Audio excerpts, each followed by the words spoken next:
வணக்கம், welcome to Chitra Murali's kitchen. இன்னைக்கு என்ன ரெசிபி பார்க்க போறோம் அப்படின்னு பாத்தீங்கன்னா ரசம் சாதம் தான் பண்ண போறோம். அதுக்கு வந்து ஃபர்ஸ்ட் ஒரு கப் அரிசி, 1 டேபிள் ஸ்பூன் பருப்பு இருந்தா போதும். நல்லா வாஷ் பண்ணி ரெடி பண்ணி வச்சுக்கோங்க.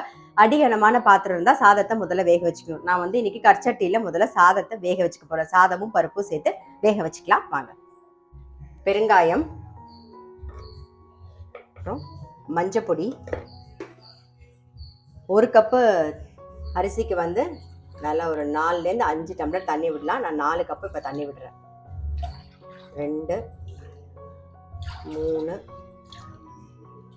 4 ஒரு கப் அரிசிக்கு ஒரே ஒரு டேபிள் ஸ்பூன் பருப்பு வாஷ் பண்ணி ரெடியாக வச்சிருக்கேன். இப்போ அதை சேர்த்துடலாம். நல்லா ஒரு கொதி வரட்டும்.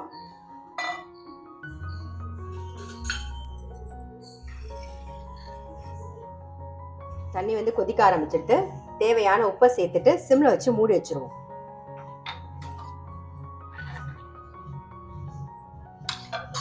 சாதம் வெந்துட்டு இருக்கட்டும். நம்ம வந்து அரிசி பருப்பு சேர்த்து வேக வச்சிருந்தோமா, இங்க பாருங்க ஆல்மோஸ்ட் நல்லா குழைவா வெந்துடுத்து. 4லேருந்து 5 கப்பு தண்ணி விட்டுக்கலாம் நீங்க. சரி, இப்போ இந்த பக்கம் என்ன பண்ண போறோம்னா இதை ஆஃப் பண்ணிடுவோம். அது அப்படியே சூட்டோட இருக்கட்டும். இந்த பக்கம் வந்து ரசத்துக்கு ரெடி பண்ணிக்கலாம். நான் ஒரே ஒரு தக்காளி கட் பண்ணி வச்சிருக்கேன், ஒரு பச்சை மிளகா. அதை வந்து ஃபர்ஸ்ட் அதை சேர்த்துப்போம். இது கூடவே வந்து கொஞ்சம் கருவேப்பிலை,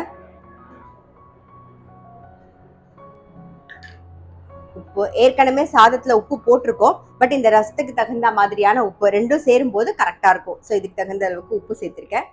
சாதம் வேக வைக்கும் போது கொஞ்சமா பெருங்காயம் சேர்த்துட்டோம். இப்போ இதுல கொஞ்சம் பெருங்காயம் சேர்த்துக்கலாம். சும்மா ஒரு இந்த பெருங்காயம் வந்து நீங்க தயிர் சாதத்துலையும் தாளிச்சு கொடுக்கலாம். இது ரசம் சாம்பார் எது வேணாலும் போட்டுக்கலாம். நான் ஒரு சின்ன பீஸ் தான் சேர்க்கிறேன். இல்லை கொஞ்சம் புளி தண்ணி சேர்த்துக்கலாம். கொதி வரட்டும்.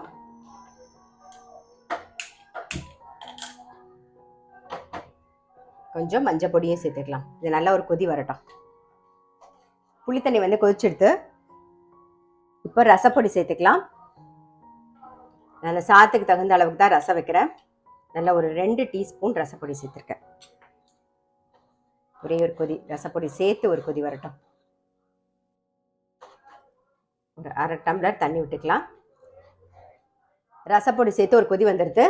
மேலாக கொத்தமல்லியும் போட்டுட்டு ஆஃப் பண்ணிட்டு கொஞ்சமாக ஒரு சிட்டிகை வந்து கடா பெருங்காயம் சேர்த்துக்கலாம். இந்த கடா பெருங்காயம் வந்து ஜிபிசியில் கிடைக்குது. நான் காமிச்ச கிறிஸ்டலும் ஜிபிசியில் இருக்கும். நான் அவங்க நம்பர் வந்து டிஸ்கிரிப்ஷன் பாக்ஸில் கொடுத்துறேன். அமேசான்லேயும் இருக்குது. ஒரு சிட்டிகை கடா பெருங்காயம், அவ்வளோதான். அதுக்கு மேலே வேண்டாம்.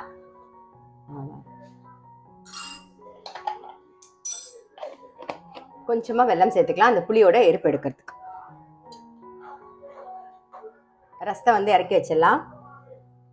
இப்போ இந்த சாதத்தில் போட்டு மிக்ஸ் பண்ணிட்டு லாஸ்ட்டாக நம்ம வந்து தாளிச்சிக்கலாம். கீழே எடுத்து வச்சுக்கலாம். நல்லா மசிச்சுக்கலாம். பாருங்க பருப்பு நல்லா வெந்திருக்கு. பாருங்க நல்லா அடிகனமான பாத்திரமா இருந்தா போதும். அடியும் பிடிக்காது, கரெக்டாக வெந்து வந்துடும். இப்போ சாதமும் பருப்பும் நல்லா வெந்திருக்கு, மசிஞ்சாச்சு. ரசத்தை இப்போ இதில் சேர்த்துடலாம். ஃபுல்லாகவே விட்டுடலாம், கரெக்டாக இருக்கும். நல்லா மிக்ஸ் பண்ணிக்கலாம். மிளகு சீரக பொடி வந்து மிளகா போட்டுக்கலாம். மிக்ஸ் பண்ணிடுவோம். நெய்ல கடுகும் சீரகமும் தாளிச்சுக்கலாம். கடுகு சீரகம்,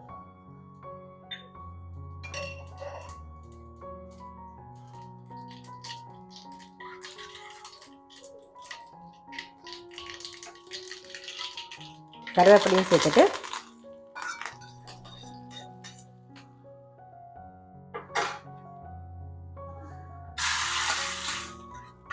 அவ்வளோதான், நம்முடைய ரசம் சாதம் ரெடி.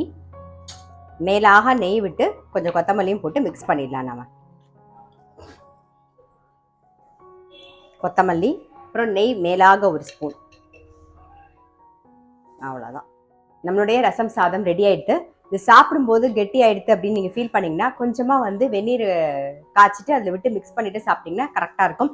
ஸோ கண்டிப்பாக ரொம்ப சிம்பிளான ரசம் சாதம் ட்ரை பண்ணி பாருங்கள். இதுக்கு தொட்டுக்கிறதுக்கு வந்து உருளைக்கிழங்கு கறியோ இல்லைன்னா உருளைக்கிழங்கு சிப்ஸு, காரக்கறி எதுவாக இருந்தாலும் ரொம்ப ரொம்ப டேஸ்ட்டாக இருக்கும். ஸோ மிஸ் பண்ணாமல் ட்ரை பண்ணி பாருங்கள். நான் அடுத்த வீடியோவில் சந்திக்கிறேன்.